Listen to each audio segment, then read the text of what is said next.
Assalamualaikum warahmatullahi wabarakatuh. Perkenalkan, nama saya Fitria Nurfitriani dari kelas MN20B. Di sini saya akan menjelaskan studi kelayakan bisnis dengan judul dimsum bun. Fenomena umumnya, dimsum merupakan makanan tradisional Cina yang populer karena keindahan bentuk dan rasanya yang enak. Selain bentuk dan rasanya, terdapat pula keunikan lainnya seperti keindahan warna dan variasinya. Dimsum pertama kali disajikan pada zaman dinasti Qin atau Qin Chao pada tahun 206 sebelum Masehi. Para koki membuat dimsum untuk disajikan kepada kaisar pada zaman dahulu. Bonavia 1980. Dimsum terdiri dari berbagai macam penganan atau cemilan yang sengaja dibuat kecil agar mudah disantap satu kali suapan. Sesuai dengan porsi persajian kecil dan jumlah memang tidak hanya sekitar 4-5 buah dalam satu piring atau wadah kukusan bambu. Selanjutnya itu ada aspek legal bisnis. Nah, di aspek legal bisnis itu nama perusahaan kita itu Chinese Food. Jenis perusahaannya perdagangan, kegiatan usahanya menjual produk makanan. Alamatnya bisa dilihat di sini. Pemiliknya saya, dan di samping sebelah itu ada logonya dimsum bun. Keterangan logo ini bergambar dimsum ya di tempat kelakas agar menjadi ciri khas Chinese food. Desainnya yang mudah dan simple. Dan selanjutnya itu ada aspek pasar. Dalam hal pemasaran produk, kami telah menentukan pasar mana saja yang akan menjadi daerah pemasaran kami.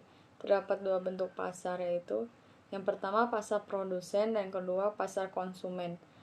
Dan di bawah menghitung calon konsumen yang dilihat dari letak toko Chinese food ya, dimsum bun ini ada ibu rumah tangga, jumlah konsumennya 162, ada konsumen perkantoran 85, eksekutif muda seperti mahasiswa, siswa, dan yang lainnya itu ada 291 konsumen. Warga sekitar wilayah Karawangnya 467. Total konsumen 1005. Selanjutnya itu ada aspek ekonomi dan sosial. Strategi yang diterapkan oleh pemilik bisnis kuliner dimsum bun adalah dengan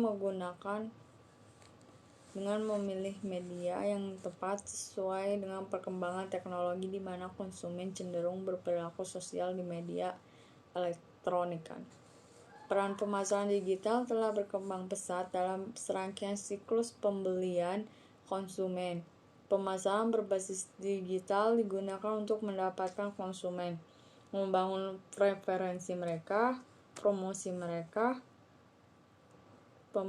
pemeliharaan konsumen, serta meningkatkan jumlah produk yang terjual dan pada akhirnya meningkatkan profit. Dan selanjutnya itu ada aspek lingkungan. Karena bisnis kami termasuk dalam pasar persaingan sempurna, hal tersebut membuat pendatang baru dapat dengan mudah masuk sehingga menyebabkan persaingan lebih kuat. Untuk saat ini tidak ada rencana untuk produk pengganti, tetapi kedepannya kami akan berinovasi dan lebih memperlihatkan produk kami untuk kekuatan pembeli. Jika pembeli menyukai sayuran dan makanan dimsum, maka bisnis akan terus berjalan dan menambah profit yang diperoleh. Di dalam aspek teknis itu pemilihan lokasinya di toko Chinese food ya, namanya dimsum bun, terletak di daerah Teluk Jambe Karawang, tepatnya Jalan 52 nomor 9 dan 10. Ya, tata letaknya itu berkaitan dengan tata letak bangunan yang didirikan di atas tanah seluas 1.500 meter, di mana luas tanah untuk mendirikan bangunan tokonya 500 meter dan 1.000 untuk tempat parkir. Dan di atasnya itu bisa lihat sendiri ya mungkin. Di sini juga ada laporan arus kas ya bisa dilihat dari tahun pertama, tahun kedua, dan tahun ketiganya itu. Yang tahun pertama itu laba bersih dapat 22.978.505 perak, dan depresiasi itu 1.010.000. Cash flow-nya itu 23.988.000. Jadi dari proyeksi arus kas diketahui bisnis dimsum ban ini memiliki arus kas positif ya sejak tahun pertama sampai tahun selanjutnya. Kemudian berdasarkan itu NPV, bisnis dimsum ban memiliki nilai NPV positif sebesar 20, 332, 582, 24. Nilai playback period yang diperoleh adalah 0,65 tahun, yang artinya bisnis ini akan memperoleh modalnya kembali dalam jangka waktu 0,65 tahun. Untuk profitability indeks diperoleh nilai sebesar 2,250, yang artinya bisnis ini layak dijalankan karena nilai lebih dari 1. Untuk internal rate return atau IRR sebesar 20%, sehingga bisnis ini layak untuk dijalankan karena nilai IRR lebih besar daripada nilai suku bunga. Nah, jadi kesimpulannya itu toko Chinese food itu dimsum ban sebagai salah satu jenis makanan yang dinikmati banyak pihak, tentu dapat menjadikan ide bisnis yang cukup menjanjikan. Peluang bisnis ini dimiliki masih terbuka lebar karena posisi yang ada di pasar tersebut. Untuk menentukan kelayakan bisnisnya dimsum ban ini perlu dilakukan analisis studi kelayakan bisnis. Dalam hal ini, aspek-aspek yang dianalisis adalah aspek legal bisnis, aspek pasar, dan peluang bisnis.